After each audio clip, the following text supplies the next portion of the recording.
Kacke. Mist. Fuck. Das macht jetzt gerade gar keinen Spaß. Ach du Scheiße. Und noch so ein Fiasko an der Hinterachse überlege ich mir.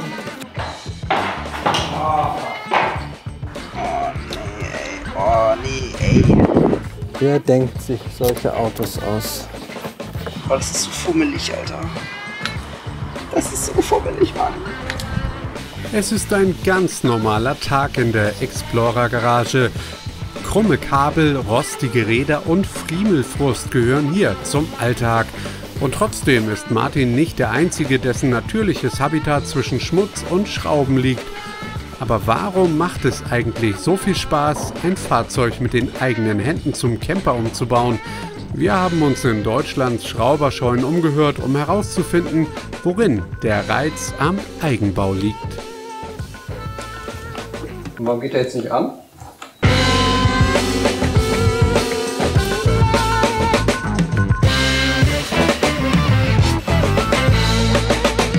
Ein Reisemobil selber ausbauen, das klingt vor allem nach einer Menge Arbeit.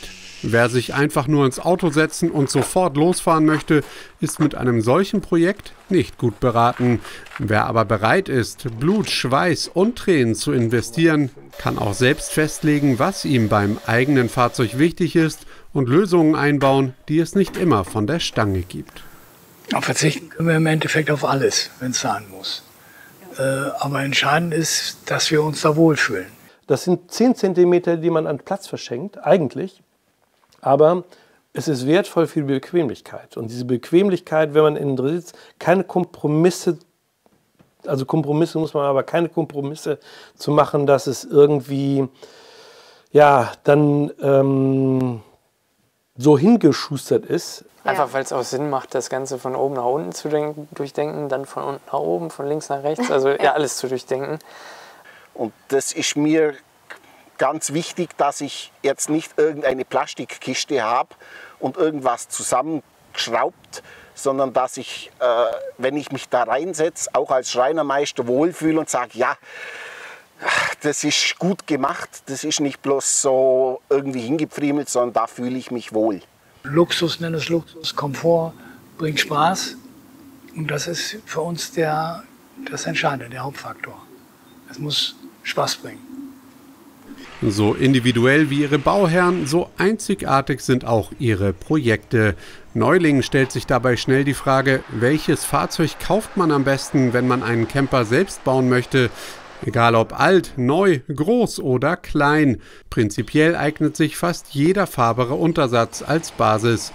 Aber viele kaufen einfach Schrott auf Rädern. Die Bremse hat auch schon bessere Tage gesehen, ey, alter Falter. Ja, und leider hatte die Kabine so viele Rostschäden, dass wir letztendlich, also ich habe letztendlich die ganze Bodengruppe getauscht. Der ganze Boden ist neu, die Träger sind zum Großteil neu. Auf der Fahrt zur Werkstatt ist die Lenkung kaputt gegangen und die Bremse festgegangen. Einiges an Rost ist auch dran. Mit solchen Voraussetzungen ist es wenig verwunderlich, dass so ein Ausbau oft viel Zeit in Anspruch nimmt und auch gerne mal ins Geld geht. Auch realisiert habe, dass die Leute irgendwie sagen, ich baue das jetzt irgendwie in 2 Monaten. Das geht ja nie. Nee. Festgestellt, dass es sehr viel mehr ist, als man glaubt und es sehr viel länger dauert, als man glaubt. Man wird ja nie fertig eigentlich, wenn man baut. Das ist ja immer wieder so schaute, mich mit Leuten unterhielt, die sowas schon gemacht hatten, die mir dann erzählten, dass es so 3, 4 Jahre gedauert hatte. Dachte ich, das kriegst du viel schneller hin. Ja, und jetzt 3 Jahre später stehen wir hier vor dem Fahrgestell. Genau. Ja, also ich habe jetzt die letzten 1,5 Jahre hier sehr viel Zeit, natürlich auch Geld investiert.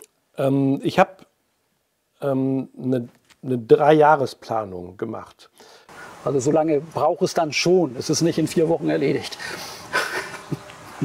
Naja, als dann so die ersten Jahre ins Land gingen und eigentlich nicht viel zu sehen war, war mir schon klar, das dauert lange und im Endeffekt ist der Weg das Ziel. Ich sag doch, das zieht sich, Martin. Ewig lang schon. Haben tue wir das Ding seit 2006. Fertig haben jetzt immer noch nicht ganz. Es sind immer noch ein paar Baustellen offen. 14 Jahre habe ich das Auto. Eine lange Zeit, viel zu lange. Fertig werden wir so schnell erstmal nicht. Also ich habe erstmal 8 Monate nur das Fahrerhaus fertig gemacht. Es hat einfach viel zu lange gedauert. Plant mehr Zeit für euren Camperausbau ein als, ne? Ich denke mir so richtig, dass ich sagen kann, er ist fertig. Das wird noch dauern. Aber so ein Auto wird niemals fertig und ich habe noch so viele kleine Sachen auf der To-Do-Liste. Ja. Aber man muss ja auch ein bisschen Spaß und Basteleien in der Freizeit haben. Es ist so, und wenn man was wegbaut und nochmal neu konstruiert und dann, wenn man sagt, anders ist es besser, also man ist immer am Umbauen und Hinbauen und Herbauen, das ist so. Ja. Aber nicht schlimm, macht ja Spaß. Das hat dann auch ein paar Jahre gegeben, wo ich dann kaum was gemacht habe, weil ich einfach nicht weiter wusste. Ich meine, nach hinten raus habe ich auch so gesehen keinen Engpass, aber man wird ja von dem Wunsch auch getrieben. Ja, ne? Wenn man nicht plant bei so einem Projekt, glaube ich, kann man ganz schnell auch davon aufgefressen werden. Weil das gibt einfach auch Wochen, da passiert nicht viel. Ich habe ja das aufgeschoben und habe gesagt, das mache ich dann und mache es ordentlich und ich mache es auch nur einmal. Das meiste, was wir hier gebaut haben, habe ich zweimal gebaut, weil es beim ersten Mal halt blöd war. Und da ist es halt nicht so, dass man irgendwie belohnt wird für die vielen Stunden, die man investiert. Und dementsprechend, wenn man nicht plant, dann sieht man nicht mehr das große Ganze und nicht mehr den Weg dahin. Ja gut, teuer ist es leider immer alles, Ja, aber das ist echt schmerzhaft. 50 € fürs Fitnessstudio gespart. Na, immerhin. Und wie viel Zeit kostet das so im Alltag? ich bin eigentlich fast jeden Sommer mehrere Monate so wie ein Fulltime-Job hier am Arbeiten. Und dann im Winter immer mal so ein bisschen. Ansonsten natürlich immer wieder mal Werkzeug weglege, Material weglege, liegen lasse, einfach mal eine Nacht lang drüber schlafe. Wobei ich auch ganz klar sagen muss, dass der eine Teil der Arbeit natürlich der in der Halle ist, das umzusetzen, aber was quasi fast genauso viel Arbeit macht, ist die ganze Recherche, Teile suchen.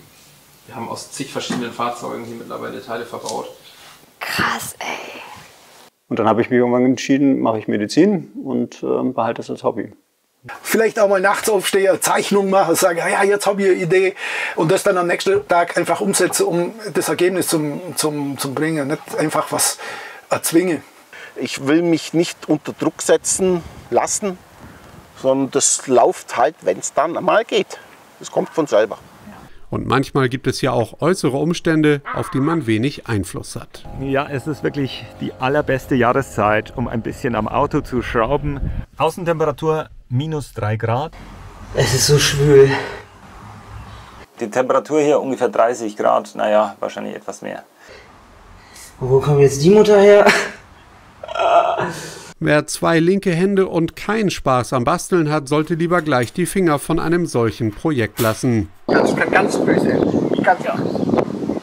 Denn der häufigste Grund für einen Selbstausbau ist dieser. Weil mich diese Sachen sehr interessieren, ich auch Spaß dran habe, eben mir Dinge auszudenken, ein bisschen zu tüfteln und Lösungen von der Stange häufig ja auch Kompromisse sind. Auch das ist natürlich ein Kompromiss, aber da habe ich festgelegt, wo der Kompromiss ist und nicht andere. Also konnte ich im Grunde darüber bestimmen, wie es aussehen sollte. Das war ganz wichtig dabei. Ich habe nur einfach schon ein Leben, also schon wirklich echt lange den Traum, mal selber was auszubauen. Also ein schöner Ausgleich so nach dem Feierabend. Ja, es ist so ein Garagen-Yoga sozusagen. Ja. Und das hast du alles selber gemacht? Alles, ja. Also A, muss ich sagen, ich bin so technisch, das macht mir einfach unglaublich viel Spaß. Und damals war so die Überlegung, ja, was machst du jetzt? Lässt du dich von jemandem instand setzen für viel Geld? Oder traust du dich selber daran? Und irgendwie bin ich ja handwerklich fit und habe halt auch Spaß, was Neues zu lernen, was dazu zu lernen. Also am meisten Spaß hat es eigentlich immer dann gemacht, wenn ein Abschnitt wieder fertig war. Wenn man gesehen hat, okay, jetzt ist was passiert. Und wie man das merkt, es geht vielleicht auch nicht nur ums Reisen, es geht tatsächlich auch ums Bauen. Ja, ist so, muss man ehrlich auch eingestehen. Ich mache es halt einfach gerne. Also das Schrauben, Basteln, Sägen, das macht mir natürlich Spaß, das ist ein Teil meiner Welt, aber irgendwann willst du auch damit fahren. Ne? Ja, das muss irgendwann auch funktionieren. Ja. Und, ich werde ganz häufig gefragt, ob ich, wo ich damit hinfahren will. Eigentlich kann ich das gar nicht beantworten. Also eigentlich überall hin, aber im Wesentlichen geht es darum, das Auto fertig zu machen und eben genauso, wie ich es immer in meinem Kopf hatte. Und ich freue mich ganz doll, wenn ich das erste Mal so alles in Betrieb nehme. Und auch wenn man zu Beginn noch nicht alles wusste, am Ende ist man auf jeden Fall schlauer. Du lernst natürlich mit so einem Fahrzeug dazu und über die Jahre ist klar, dann wird schon mal ein Motor auseinandergebaut, wieder zusammengebaut, weil die Kolben zu wechseln sind, Kurbelwelle, technikaffin wird man dann mehr und mehr, zwangsläufig. Ne? Ich habe aber noch nie einen Motor umgebaut, ich habe noch nie eine Achse offen gehabt, habe noch nie ein Getriebe offen gehabt oder sonst irgendwas. Das heißt, das ist eigentlich alles angelesen, ausprobiert. Bin ich bescheuert oder was? Das kann doch nicht wahr sein. Solche Sackgassen hat es halt gegeben. Muss man sehen, dass man lernt dabei. Das passt doch nicht. Das passt doch nicht. Also es gab Momente, da dachte ich mir schon so, was hast du hier gemacht, ne? Das sind die Lernschleifen, die man schmerzlich durchfährt. Ich habe mal gesagt, nee, das wird schon gut werden. Ich vertraue auf mich, ja. Das ist auf alle Fälle eine gute Einstellung. Und woher beschafft man sich das Wissen, das man braucht? Zum einen habe ich viele Nächte und Wochenenden lang Artikel gelesen, im Internet gegoogelt, habe Freunde getroffen und mich informiert. Man eignet sich das irgendwie an, aber das ist halt sehr mühsam, wenn man sich alles erstmal einlesen muss und alles erstmal ergründen muss. Um euch diese Aneignung etwas zu erleichtern, gibt es jetzt unsere neuen Handbücher für Bastler. In Abenteuer Selbstausbau findet ihr von Basis bis Expertenwissen alles Nützliche, um euren Schrott auf Rädern in einen Camper zu verwandeln. Ja, und dann recherchierst du und misst und guckst und hast dich vermessen und musst am nächsten Tag nochmal messen und dann bestellst du und es läppert sich, genau. So, wer dreimal misst, misst einmal verkehrt. 39,5, 39,5, 39,5, 39. Ohne einen halb. Aber komm. Nebenbei liest man noch viel und googelt und guckt sich YouTube-Videos an und irgendwann denkst du, du hast es selber gemacht, obwohl du nur ein Video gesehen hast. Da muss ich selber so ein bisschen experimentieren. Ich mache das ja auch nicht jeden Tag. Aber witzig, dass es alle besser wissen, oder? Ja, das ist manchmal so im Internet. Aber es ist auch schön, weil es gibt auch viel Austausch. Ne? Jede Menge Austausch und geballtes Fachwissen gibt es übrigens auch im Explorer Ostseecamp vom 4. bis 6. August 2023. Sichert euch jetzt schon euren Platz und freut euch auf Vorträge, Workshops und Open-Air-Kino auf der Sonneninsel Fehmarn. Der Regen ist übrigens dazu da, um zu testen, ob eure Fahrzeuge dicht sind. Gott sei Dank haben wir viele gute Freunde, wo uns dann jeder irgendwo mal helfen hat können. Irgendwann ist dann wieder gestartet und weitergelaufen. Man blättert ja die ganzen Fachzeitschriften durch, man schaut sich irgendwelche Videos an und irgendwann bleibt man immer stehen und sagt, das sieht irgendwie ganz nett aus oder das ist irgendwie ein bisschen hübscher. Warum ist das eigentlich hübscher? Das ist also so ein laufender Prozess, Lernprozess. Also wie man sieht, man braucht ja auf jeden Fall eine zweite Hand, um das zu montieren und auch um gemeinsam zu fluchen, denn Anfängerarbeit ist das definitiv hier nicht. Ich weiß schon, warum Martin wollte, dass ich das mache. Das ist ja echt Mist. Tja, Mist gibt es beim DIY immer wieder. Was ist denn jetzt anders als vorher? Es kommt nur darauf an, Lösungen dafür zu finden. Und die dürfen auch gerne mal kreativ sein.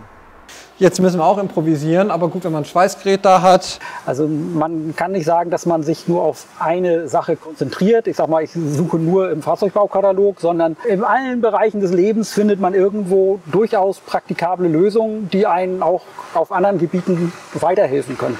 Also das hört man öfter, dass so welche, die sich das ausbauen, so Sachen aus dem Bootsbau irgendwie übernehmen. Da sind diese ganzen Sachen ja vorhanden. Ja. Ne? Aber das ergibt sich dann einfach so beim Bauen dann auch. Und dann hat meine Frau eine gute Idee und dann ergibt sich das so. Wir hatten zwar eine riesen Bohle an Mooreiche, aber die hat nicht ausgereicht. Aber glücklicherweise haben wir hier in dem Badezimmer noch ein Stück gefunden. Und das nehmen wir uns jetzt einfach mit. Wenn der Camper fertig ausgebaut ist, braucht man das Badezimmer im Haus ja auch nicht mehr. Und da haben wir noch was für die Tischplatte. Oder so ähnlich. Das passiert eben, wenn man nicht genug Material mitnimmt.